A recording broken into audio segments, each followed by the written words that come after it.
Pues buenos días, ¿cómo están? Qué bendición una vez más estar juntos con el propósito de adorar al Señor y escuchar su palabra. Gracias, Luis. Pues continuamos con la clase que hemos estado viendo. Espero que no se haya cansado todavía porque vamos a estar hablando de lo mismo, ¿verdad? Pero con enseñanzas diferentes y que Dios nos ha permitido recibir, ¿verdad? Y puse por título a esta palabra, haciendo morir al viejo hombre. Y como ya hemos visto las semanas pasadas, ¿verdad? Estamos hablando de las tres partes del ser humano, que es el espíritu, que es el alma y que es el cuerpo. Aunque hoy vamos a centrarnos más en la parte del alma. Es la parte que más le importa a Dios, ¿verdad? Dijimos, ¿verdad?, que en el alma radican tres partes fundamentales, que son el intelecto, esto se lo tiene que aprender de memoria, las emociones y la voluntad. ¿Ok? A todo esto, a la interacción de estas tres cosas, dijimos que se le conoce como la mente. Mire, he estado estudiando un poquito acerca de el funcionamiento de nuestro cerebro y es algo verdaderamente maravilloso.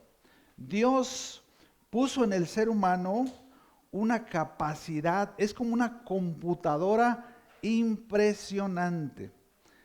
Tiene unas partes verdaderamente maravillosas, ¿verdad?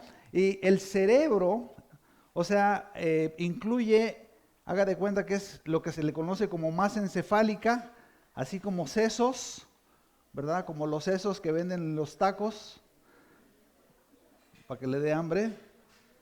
Ese es el ser humano, ¿verdad? El cerebro es así como una especie como de casco de ciclista que está dividido en unas secciones que se llaman lódulos y es algo maravilloso el funcionamiento del cerebro porque haga de cuenta que es como una computadora, ¿verdad? Que tiene, los que saben de computación, saben que una computadora tiene una parte material y una parte inmaterial. O sea, tiene una parte operativa, que son las teclas y la pantalla, pero tiene un sistema que la opera, ¿verdad? En el cerebro, estos lódulos, hay uno que es el lódulo frontal, que es la parte, ahora sí que de enfrente, ¿verdad? Esta parte de ahí, dicen los que estudian todo esto, la neurocirugía, los psiquiatras, psicólogos que estudian estos funcionamientos del cerebro, que ahí radica la personalidad del ser humano, en esta parte de aquí, ¿verdad? Dios la puso ahí, ¿verdad? Como una parte importante de nuestra vida. Ahí radica también la voluntad del ser humano.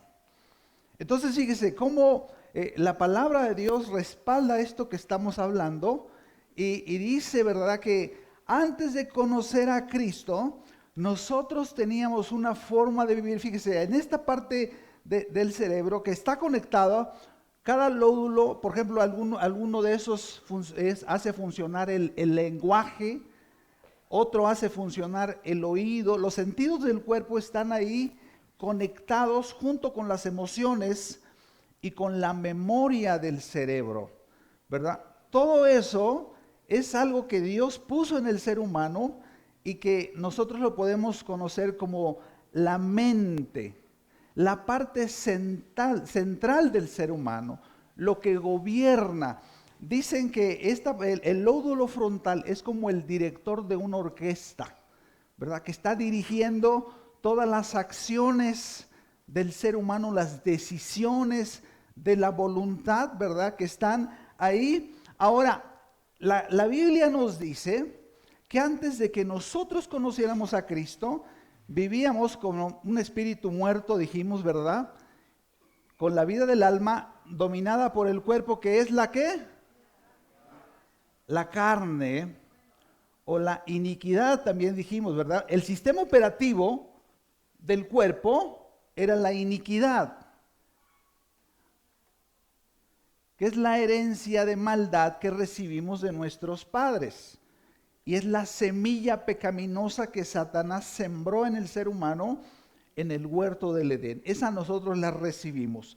Entonces, fíjese, todo nuestro comportamiento, todo nuestro funcionamiento de la mente, antiguamente, la vida pasada se centraba en los deseos de la carne, dice Efesios 2:2. Todo estaba contaminado por el pecado.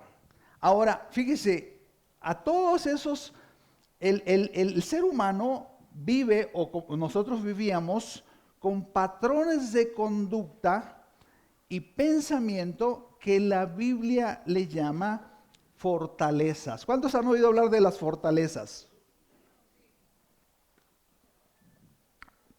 Una fortaleza, escuche bien, es un patrón destructivo de pensamiento y comportamiento arraigado y escondido en el razonamiento humano.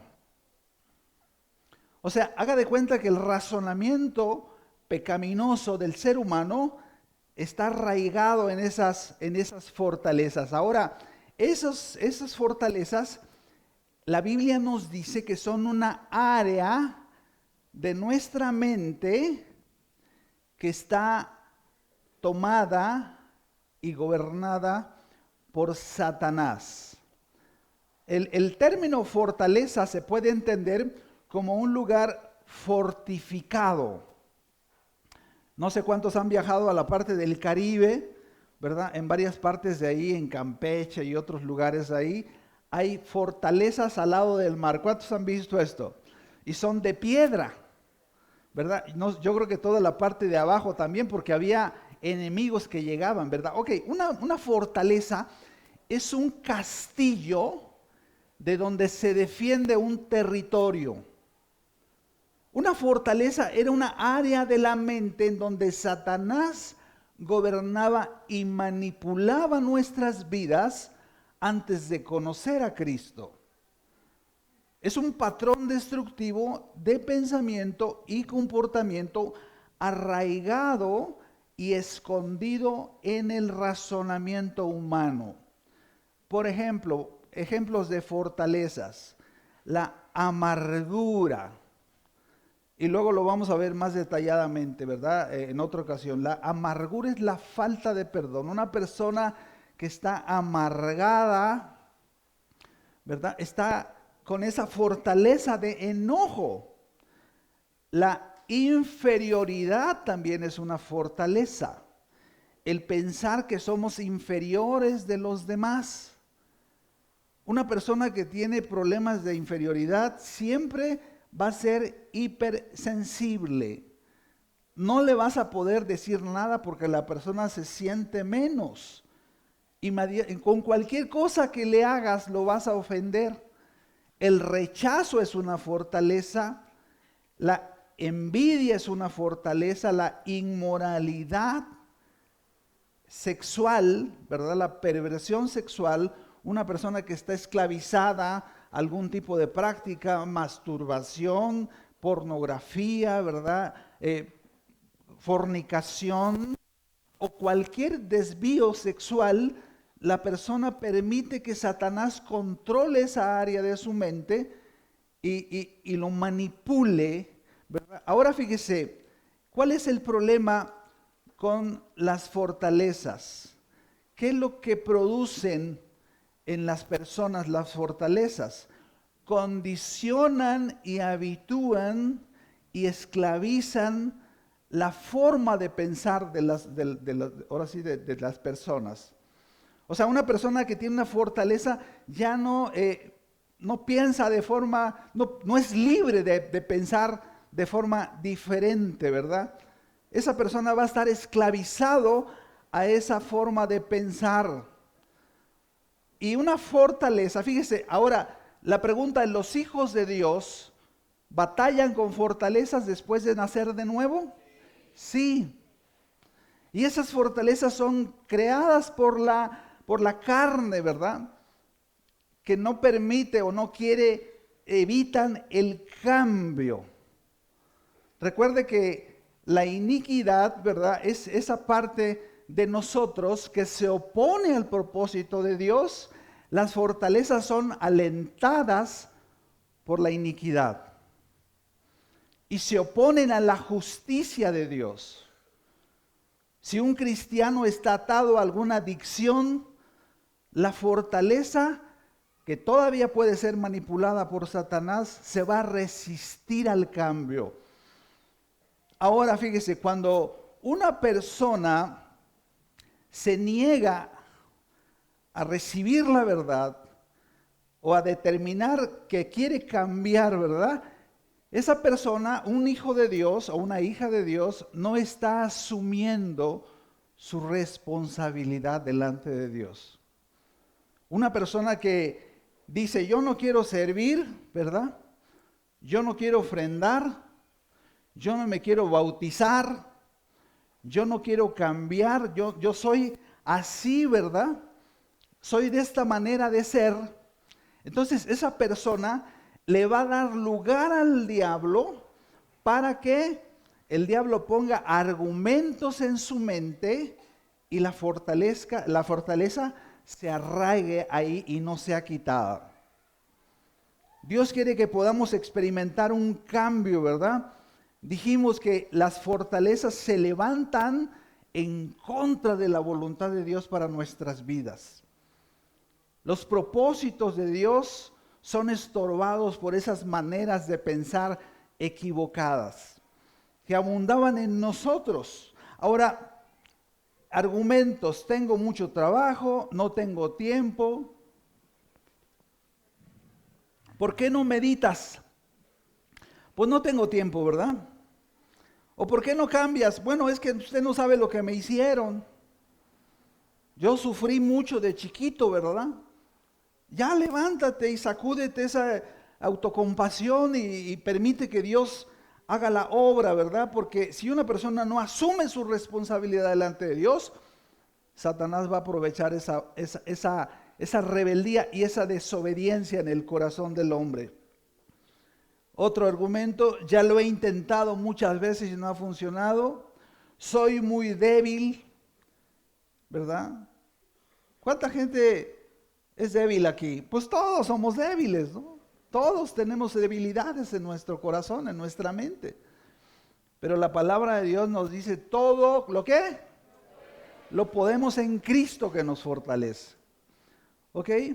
Entonces fíjese, esas fortalezas dijimos que son lugares en donde Satanás sigue operando o puede seguir operando en la mente de la persona. Por eso la persona tiene que cambiar de manera de pensar. Por eso tenemos que renovar nuestros pensamientos. Ahora, la Biblia le llama, fíjese, Efesios 6:16 nos dice que cuando el diablo lanza pensamientos, porque tiene esa capacidad para hacerlo, a ver si ya podemos empezar a poner, Efesios 6:16, dice que esos dardos de fuego, así les llama ahí, cuando habla de la armadura de Dios, son pensamientos destructivos que forman fortalezas o tienen la intención de formar fortalezas en nosotros. Sobre todo dice, tomen el escudo de la fe, con los que puedan apagar todos los dardos de fuego del maligno. El escudo de la fe, lo hemos dicho, ¿verdad? En el estudio, los romanos, cuando iban a pelear, tenían unos escudos de cuero y los mojaban con agua, porque los enemigos antiguamente peleaban, ¿verdad?, con flechas con fuego. Y si esa flecha pegaba en el escudo de madera, lo quemaba. Por eso lo mojaban y le ponían cuero, ¿verdad?, para que apagara. Nosotros apagamos todas las mentiras del diablo, todos los pensamientos, ¿con qué? Con el escudo de la fe. ¿Y la fe viene por el qué? Por el oír la palabra de Dios.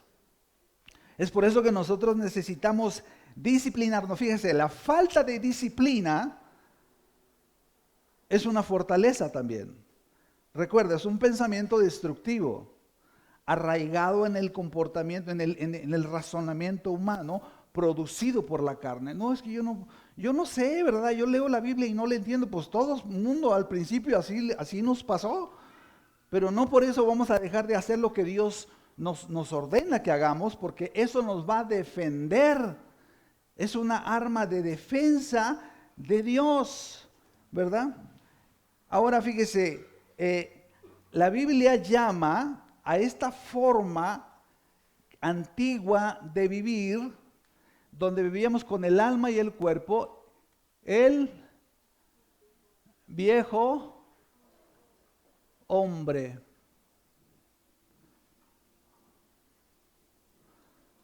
Era una forma antigua de pensar, antes de conocer a Cristo. Esta forma, fíjese lo que dice Efesios 4:22. Dice ahí la Biblia: en cuanto a la pasada manera de vivir,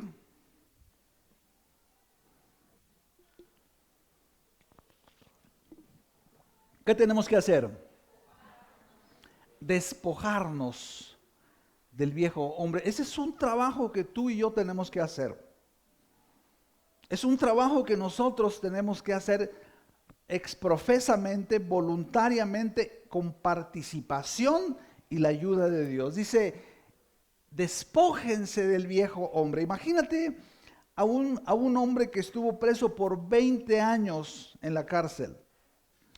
Y por esos 20 años trajo un uniforme de preso, de esos que se ven así como en las caricaturas, ¿verdad? Así de rayas.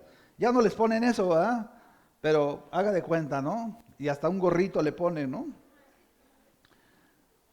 Y lo sacan, termina su condena y sale. Y todavía sigue con el uniforme de preso.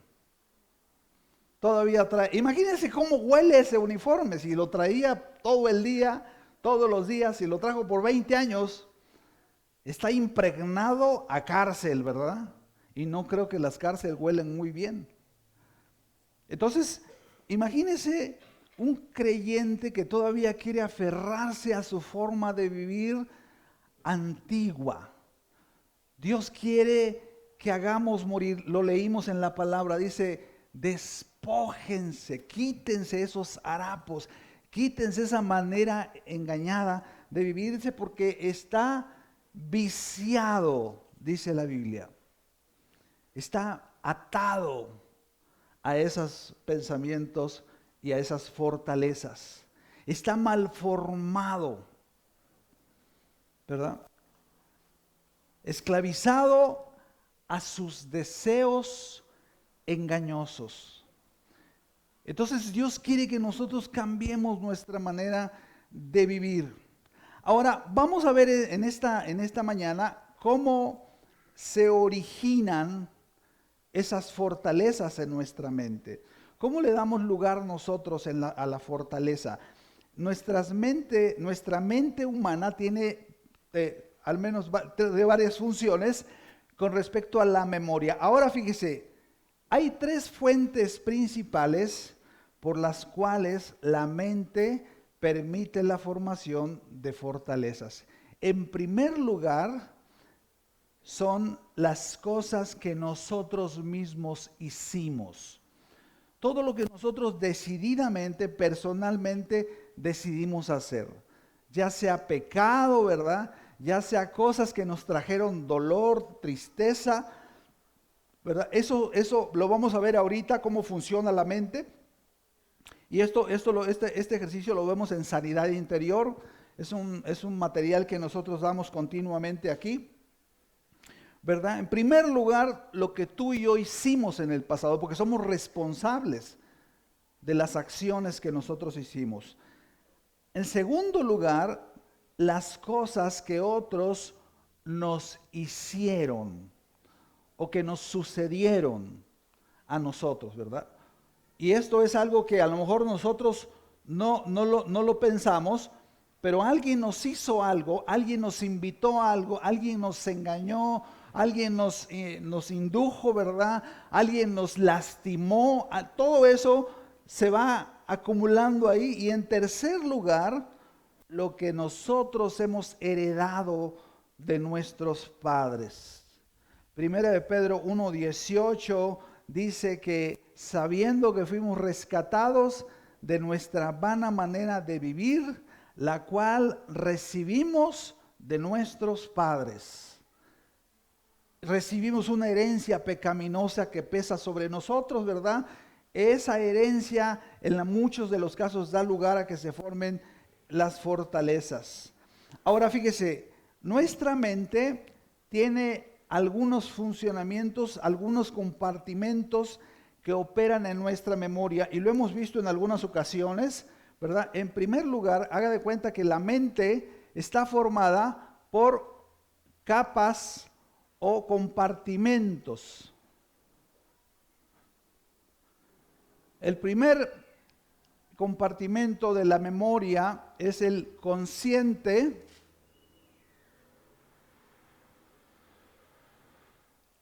Es la parte consciente. Haga de cuenta que es todo lo que usted está percibiendo el día de hoy, todo lo que está escuchando, ¿verdad? Lo que estamos viviendo en el aquí y ahora, todo lo que está sucediendo se está guardando en la memoria, ¿verdad? Es una máquina, es una computadora, tiene archivos impresionantes y se está almacenando, se está alimentando, ¿verdad?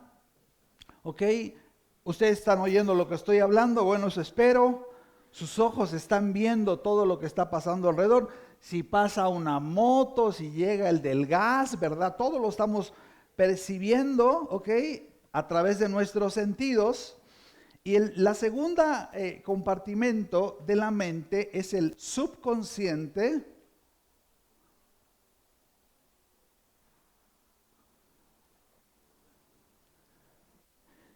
Y esa parte es un compartimento donde se guardan y almacenan recuerdos de la memoria recientes. Por ejemplo, ¿no? Que si alguien, no sé si se acuerden de lo que hablamos la semana pasada, qué ropa se puso ahora el 24 de diciembre, el 31, no sé, o sea, recuerdos de lo que usted hizo la semana pasada, cosas recientes, ¿verdad? Algo que no sea tan difícil de poder recordar. Eso viene aquí, ¿verdad? Está muy fresco lo que sucedió. Y en tercer lugar está el inconsciente. ¿Cuántos ya habíamos visto esto? Levante su mano, ¿cuántos ya habían visto esta parte? ¿No? ¿Tan poquitos? ¿Ok? El inconsciente es un compartimento de la memoria de la mente en donde es como un archivo muerto. ¿Cuántos saben lo que es un archivo muerto? Es un término oficinista. Antes se acostumbraba a poner las cajas con folders, ¿verdad? O algo que le llamaban los más ancianitos Cardex, ¿verdad? Eso ya ni algunos no saben ni qué es un Cardex, ¿no? Pero son archivos que estaban ahí almacenados simplemente, ¿verdad? Ahí esa parte está guardada ahí porque está acumulada con un propósito. Un día usted y yo vamos a ser juzgados por todo lo que está. Ahora fíjese, este compartimento guarda el inconsciente recuerdos de muchos años atrás, incluso de cuando estuvimos en el vientre de nuestra madre. Así es la memoria tan impresionante, ¿verdad? Cosas pasadas, sí se ha le ha pasado que veo una fotografía de cuando, hace muchos años, y tenía pelo todavía, ¿verdad? Y estaba flaquito, ¿verdad? Y mira, o sea, nos admiramos de eso que sucedió hace muchos años. Está almacenado ahí. Ahora, el inconsciente, fíjese, finalmente vacía toda esa información a otro compartimento que se llama olvido pasivo.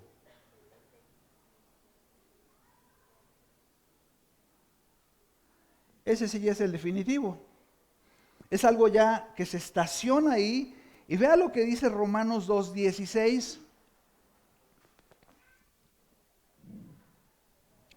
Romanos 2:16 dice, en el día, dice Pablo, que Dios juzgará por Jesucristo los secretos de los hombres conforme a mi evangelio. Aquí se encuentran acumuladas todas las acciones del ser humano, acciones difíciles, dolorosas, pecaminosas, todo lo que hizo durante su tiempo de vida, ¿verdad? Ahí está guardado. Vea lo que dice Apocalipsis 20:12. Apocalipsis 20:12 dice, y vi a los muertos. Aquí habla del juicio final para los que no se arrepintieron de sus pecados. O sea, es un juicio en donde ya no tienen oportunidad de salvación. Ya se murieron y ahí están dando cuentas y están siendo juzgados por Dios por sus acciones. Yo le digo a la gente, mire, hay dos oportunidades que Dios nos da para confesar y arrepentirnos de nuestros pecados. Puede ser hoy si no lo has hecho. Hoy le confesamos a Dios, le pedimos perdón. Y si tú te resistes y dices, no lo hago, Dios respeta esa decisión, pero vas a tener que dar cuentas ahí. Mire, ahí van a estar políticos, delincuentes, religiosos, gente que fue a la iglesia, gente que diezmaba, ofrendaba, ¿verdad? Pero que nunca se arrepintió. Dice ahí, esto está espantoso, vi a los muertos grandes y pequeños de pie ante Dios, y los libros, esos libros están conectados con este sistema, ¿verdad? Así como que es con un módem, olvido pasivo. Ajá.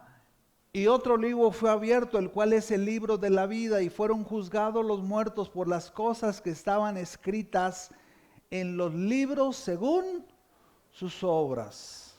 Entonces vemos que ahí ya no hay vuelta para atrás. Ahora fíjese, de todas las cosas que nosotros vivimos, algunas que son, por ejemplo, en nuestra vida diaria, que fueron experiencias que nos marcaron, que nos dañaron, ¿verdad? En forma emocional, espiritual, por ejemplo, ¿no? Alguien, cuando el niño fue abandonado por sus padres o por su papá, cuando sufrió abuso sexual, esos recuerdos que están almacenados en la mente, fíjese, la mente es como un mecanismo de autoprotección que hace. Toma esos recuerdos traumáticos y vergonzosos y los esconde, como que los reprime de la memoria. Es como si quisiera quitar una parte de la grabación, como le llaman editar, ¿verdad? Y por eso muchas personas que sufrieron traumas, accidentes muy fuertes o cosas feas, ¿verdad? No recuerdan lo que pasó ese día, no recuerdan, porque su mente forma una especie como de laguna mental que no le permite acordarse de lo que pasó. Le impide. Ahora, fíjese algo importante. En estas experiencias dolorosas, Satanás, como es malo, siembra mentiras mentiras en las personas. Aprovecha estas situaciones y siembra mentiras en la mente de la gente. Por ejemplo, fíjese, y la gente después sufre cuando se acuerda de lo que pasó y no se quiere acordar, pero en realidad no sufre por el recuerdo en sí de la acción, sino por la interpretación que tuvo de lo que pasó. Ahí les va. Un niño, por ejemplo, que es abusado sexualmente por un adulto, y si es un adulto cercano, imagínense la mente del niño, cómo interpreta eso que pasó. ¿Cómo piensan ustedes que lo interpreta? Todos los adultos son malos. Yo soy un niño que no tiene valor. O sea, Satanás siembra esa mentira, ¿verdad?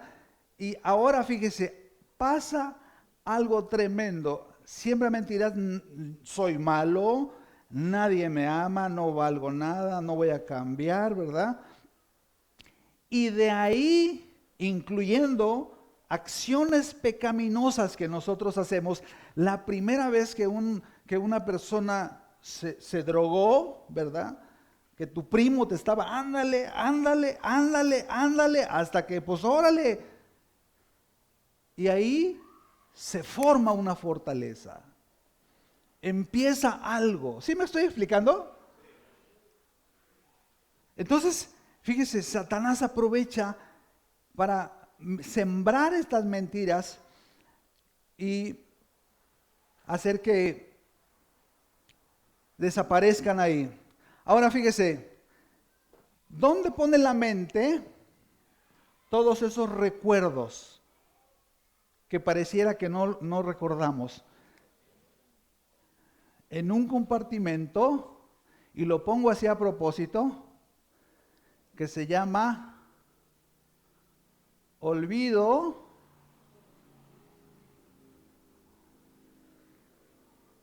activo. Este es olvido pasivo y ese es olvido activo. Entonces, fíjese, esos recuerdos que no nos acordamos no se desaparecen, están presentes en nuestra vida diaria. Y me gusta poner el ejemplo de una mujer, ¿verdad? Que de niña fue abusada por un padre abusador, malvado, cruel, y por 3 hermanos abusadores, ¿verdad? Que ella creció y fue maltratada por su familia y creció con mucho resentimiento porque tanto ella como su madre fueron víctimas de abuso. Entonces, al paso de los años, ella conoció a Cristo. Ahora, ella se casó y tuvo esposo e hijos, ¿verdad? Y conoció a Cristo. Todos iban a la iglesia. Pero esta mujer tenía un problema, que siempre que tenían que ponerse de acuerdo con el marido, no se ponían de acuerdo, acababan con conflictos, se peleaban.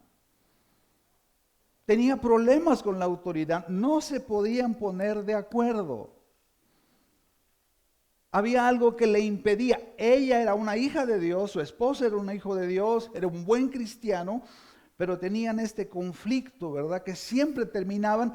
Ahora, el problema también que ella tenía es que era una mujer muy exitosa académicamente, se preparó y ganaba incluso más que el marido. Eso le daba lugar para humillarlo.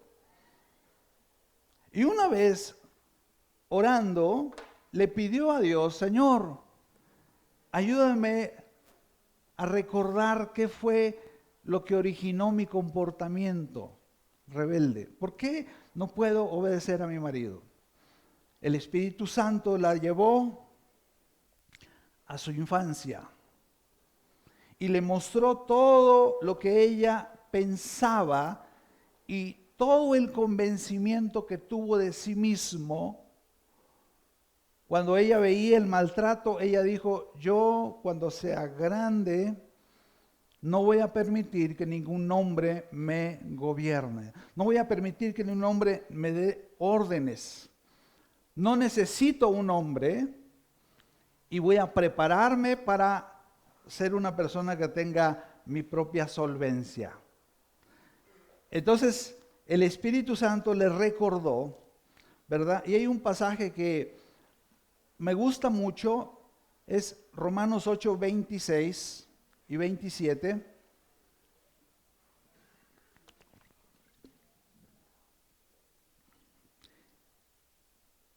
Y dice, y de igual manera el Espíritu Santo nos ayuda, el Espíritu Santo que conoce nuestra memoria, sabe lo que sucedió realmente, nosotros lo ignoramos. Fíjese lo que dice, este pasaje es muy hermoso, dice, nos ayuda en nuestra debilidad, en eso que nosotros fallamos continuamente.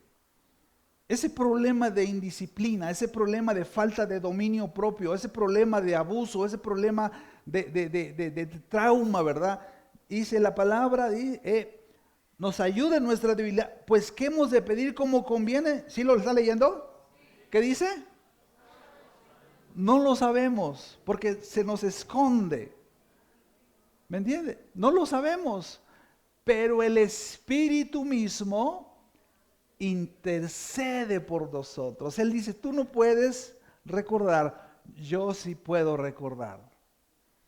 Yo sí sé qué fue lo que te llevó a comportarte así. Yo sí sé cuál fue la raíz de tu problema emocional, de tu problema de pecado. Yo sí sé cuál es la raíz de lo que te orilló a hacer lo que estás haciendo y no sabes por qué y no puedes detenerte. Dice ahí, no lo sabemos, pero el Espíritu mismo intercede por nosotros con gemidos indecibles. 27. Mas el que escudriña los corazones, ¿sabe qué es escudriñar? Buscar minuciosamente.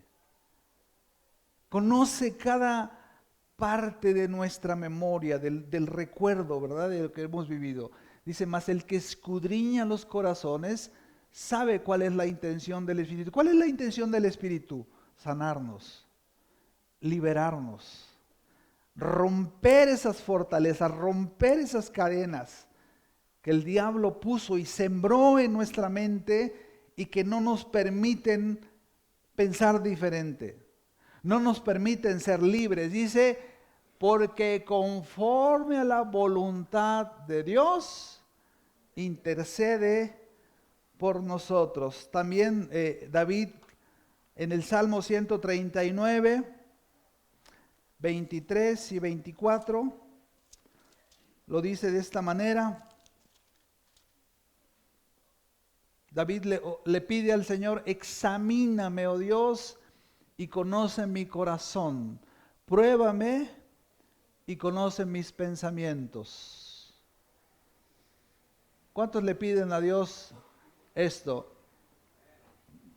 Conoce mi corazón, pruébame, Señor, y conoce mis pensamientos, mis razonamientos, el que sigue, y ve si hay en mí camino de maldad, de perversidad, de iniquidad, y guíame por el camino eterno.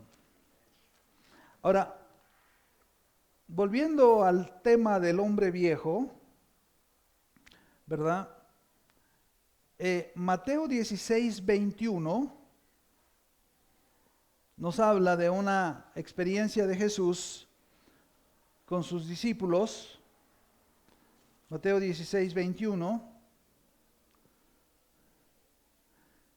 Fíjese, Jesús, y ya esto lo habíamos visto alguna vez, Jesús había pasado aproximadamente unos 3 años con los discípulos. Eran sus discípulos de ya tenía ese tiempo, ¿verdad? Y dice que a partir de ese momento, casi unos meses antes de su crucifixión, dice, desde entonces comenzó Jesús a declararle a sus discípulos que le era necesario ir a Jerusalén y padecer mucho de los ancianos de los ancianos, de los principales sacerdotes y de los escribas, y ser muerto y resucitar al tercer día. ¿Ok? Entonces, Pedro, tomándole aparte, comenzó a reconvenirle diciendo: Señor, ten compasión de ti, en ninguna manera esto te acontezca. Pero él, volviéndose, dijo a Pedro: quítate delante de mí, Satanás, me eres tropiezo, porque no pones la mira en las cosas de Dios, sino en las cosas de los hombres. Fíjese, Jesús les dice a los discípulos que le era necesario ir y pagar el precio de nuestra salvación. Pero cuando se los dice, ninguno de los discípulos le agarró el rollo. O sea, como que se quedaron así, ¿what? ¿De qué estás hablando? No entendemos, ¿verdad? Solamente Pedro reaccionó, pero reaccionó para mal. Porque va con Jesús y le dice: ¿sabes qué? No, Señor, ¿cómo crees que vas a hacer eso? Ahora, por lo que Jesús le contesta, ¿quién es el que estaba guiando a Pedro para desanimar a Jesús para que cumpliera la voluntad de Dios? Satanás, ¿verdad? Ahora, es interesante que en el versículo 24, Jesús, después de 3 años de tenerlos ahí, Jesús le dijo a sus discípulos: si alguno quiere venir en pos de mí, ¿qué tiene que hacer? Niéguese a sí mismo. Déjale explico una cosa. El día que nacimos de nuevo, nacimos en el Espíritu. Tuvimos vida nueva en el Espíritu. Es como la salvación del Espíritu. Nuestra mente fue renovada y nuestro cuerpo fue desacelerado por el nuevo nacimiento. Ahora, Dios, el Señor, les está diciendo aquí: ¿sabes qué? Ustedes necesitan negarse a sí mismo. ¿Y sabe qué significa negarse a sí mismo? Morir a los deseos viejos del alma. Jesús les está diciendo: tienes que morir a tu forma de pensar, de anhelar todo lo que tu alma anhelaba en la vida pasada.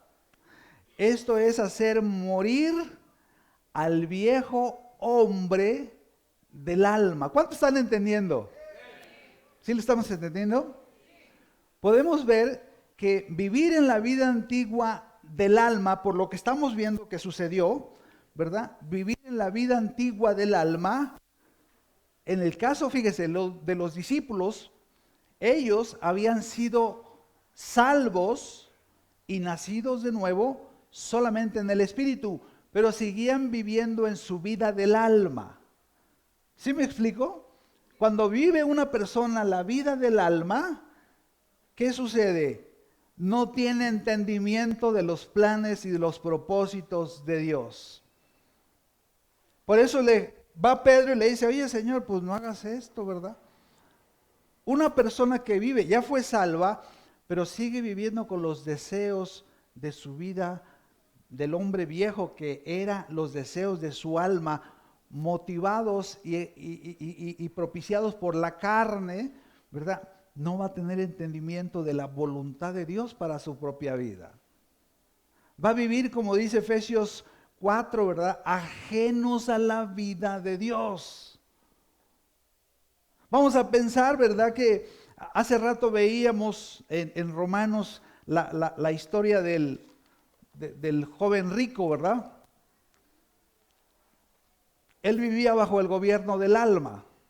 Llega con Jesús y le dice: Señor, a ver, ¿qué tengo que hacer para recibir la vida eterna?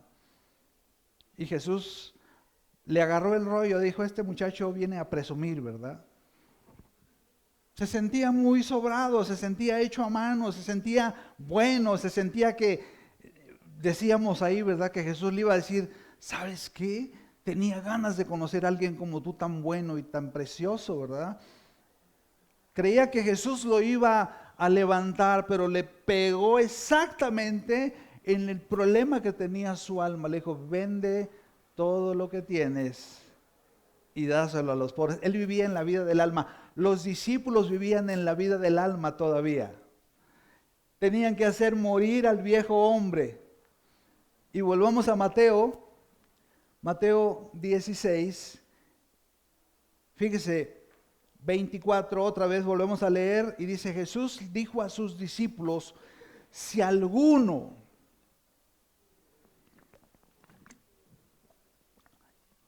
amados, ya vamos a terminar en media hora.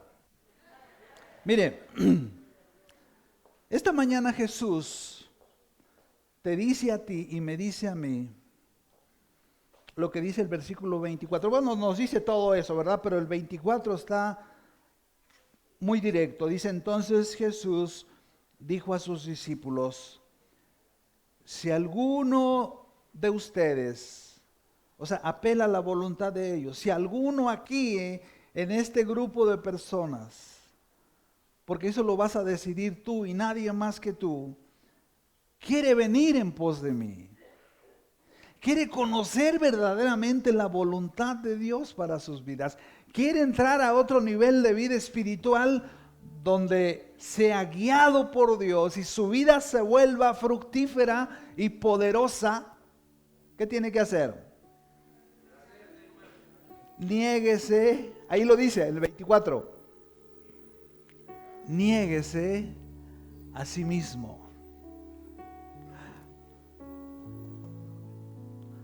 Mueran los sueños de su alma. ¿Sí? ¿Cuántos están captando? Al hombre viejo, al que quería ser campeón, al que quería ser millonario, al que quería lograr no sé qué cosa, al que quería tener no sé qué cosa, ¿verdad? Dice aquí, niéguese a sí mismo, tome su cruz. O sea, siga su llamado, el llamado que Dios le dio para su vida. ¿Sabe? ¿Usted cree que haya algún misionero que todavía no despierta aquí? Una persona que, por ejemplo, vea las noticias de China y empiece a llorar y Dios lo quebranta, ¿verdad? Y bueno, China o cualquier lado, ¿no? Y Dios le pone una carga espiritual muy fuerte y dice, no, yo tengo que ir allá, no sé por qué, pero tengo que ir allá. Dios quiere que yo vaya para allá. Alguna persona que tiene carga por los niños, alguna persona que tiene algo que Dios le pone. Dice ahí el Señor,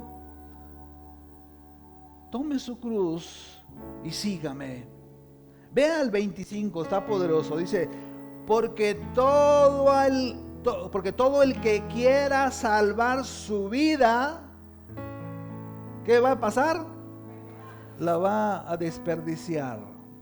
Va a seguir viviendo así, ¿verdad? Como están viviendo. Vas, vienes, la célula, ¿verdad? Y una vida rutinaria, religiosa. ¿Usted cree que Dios pensó? ¿Usted cree que Cristo murió en la cruz para que usted viva eso? No, hay algo más que eso. Hay algo escondido que Dios quiere revelarte para tu vida, para tu propósito, ¿verdad? Y le dice, y seguimos leyendo ahí en el 25, y todo el que pierda su vida por causa de mí, ¿qué dice? La va a encontrar. ¿Cuántos entienden eso? Va a encontrar para qué fue creado en esta tierra, para qué fue puesto en la vida, en la tierra. La va a encontrar. 26, porque ¿qué aprovecha el hombre? Ahí vea cómo dice aquí, lea el 26. Si ganare todo el mundo y perdiera ¿su qué? Su alma. Que su alma nunca entendiera el propósito para el cual Dios lo puso aquí. No sé, cuando estaba estudiando esto, me acordaba del Oscar, de los Óscares, ¿verdad? No de Oscar. También me acordaba de él, ¿verdad? ¿Cómo se siente una persona que gana un Oscar? El planeta le queda de tapete. ¿Sí o no?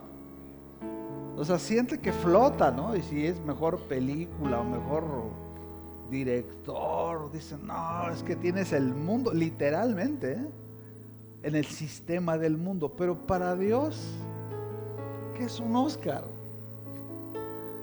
¿Quién se va a acordar de un Oscar en 1,000 millones de años en la eternidad? Nadie. Pero ¿quién se va a acordar de aquel o de aquella que se levante y le diga al Señor, Señor, yo quiero morir al viejo hombre?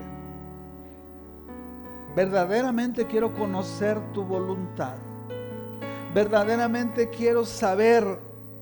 Fíjese, una persona, siguiendo lo que decíamos ahorita, que vive o se aferra a la vida del alma, la vida antigua, no tiene entendimiento de los planes y de la voluntad de Dios. Una persona que rinde su alma a Dios, sí tiene entendimiento de la voluntad de Dios. Una persona que vive bajo la vida de su alma, al hombre viejo, queda vulnerable a los engaños del diablo, así como Pedro. Queda vulnerable a las mentiras del diablo. Pedro se prestó para que fuera con Jesús y lo usara para desanimarlo, ¿sí?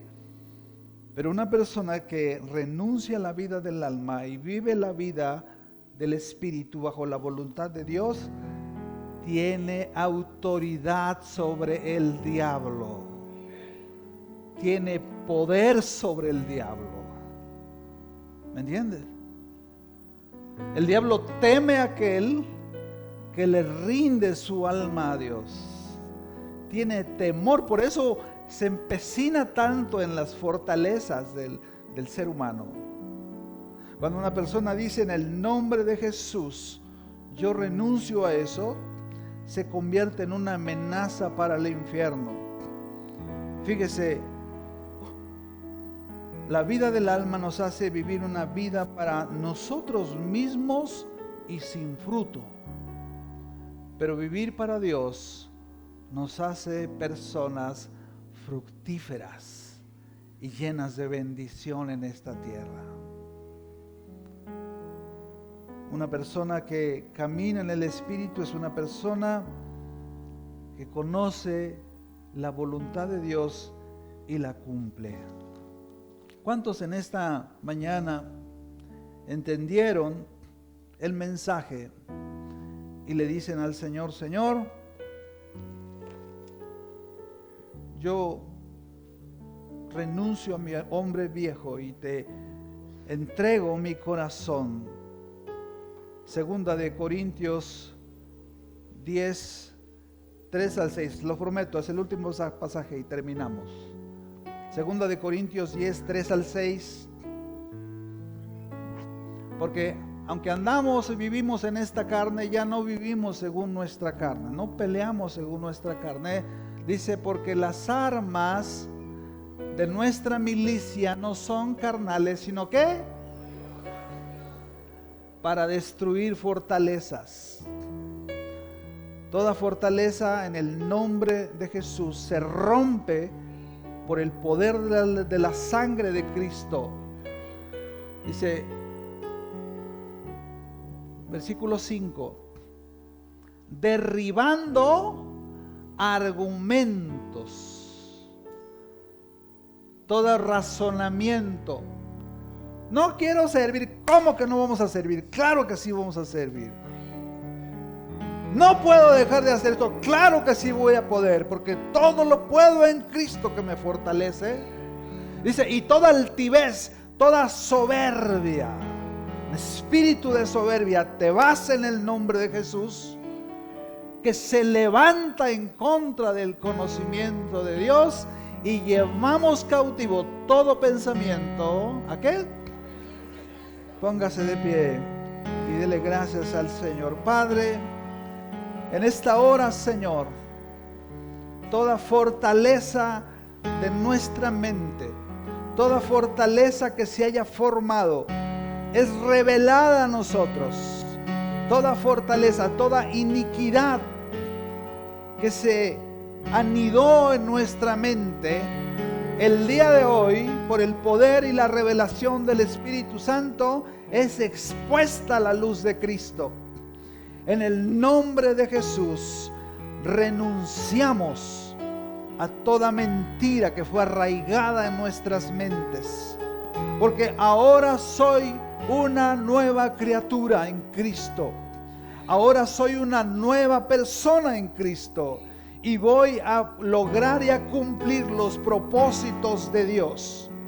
Todo argumento, todo razonamiento que se levanta en contra de la voluntad de Dios, en el nombre de Jesús es destruido, es derrotado, y lo clavo en la cruz, porque dice la palabra que los que son de Cristo hemos crucificado nuestra carne con sus pasiones y deseos. Y esta mañana en este lugar se levanta un ejército poderosísimo de hijos e hijas del Dios viviente, que van a ir y van a cumplir la perfecta voluntad del Padre, viviendo vidas bendecidas y llenas de fruto para la gloria y honra de nuestro Dios. En el nombre de Jesús. Amén. Dele un aplauso al Señor. Que el Señor le bendiga. Aleluya.